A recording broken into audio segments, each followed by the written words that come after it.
قدرمانو دوستانو ستړي مشئ. چین د جون په 15مه نېټه فضا ته د شنجو 14 نمبر فضايي بېړۍ په برياليتوب توغولې ده.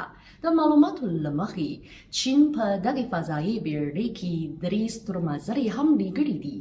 دغه 3 چیني ستورمزلي به په راتلونکو شپږو میاشتو کې د علمي او تخنیکي ازموینو په شمول یو لړ کارونه ترسره کړي. راځئ په دې ویډیو کې اړوند معلومات وګورئ.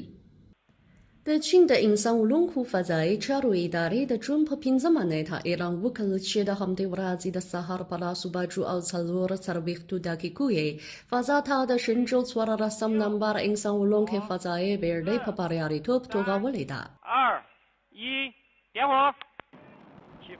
دا د چین د فضايي سټیشن د جوړېدو په پلو کې د فضايي بېړۍ دوهم پرواز او هم لومړی انسان وړونکې دنده ده. چین په دغې فضايي بېړۍ کې د چندونګ، لیویانګ او څای شوجه په نوم 3 ستورمزلي هم لیږلي دي. د معلوماتو له مخې یاد 3 چیني ستورمزلي د همدې ورځې د شپې په 8:50 دقیقو د تیانخه په نوم د چین د فضايي سټیشن مرکزي کابین ته ننوتلي دي. دوی به په راتلونکو شپږو میاشتو کې د تیانخه مرکزي کابین د ونتین او منتین په نوم د لابراتوارونو په شمول د تیانګونګ فضايي سټیشن او دولتي فضايي لابراتوار د جوړولو کارونه ترسره کړي او په فضا کې به یو لړ علمي او تخنیکي ازموینې هم ترسره کړي.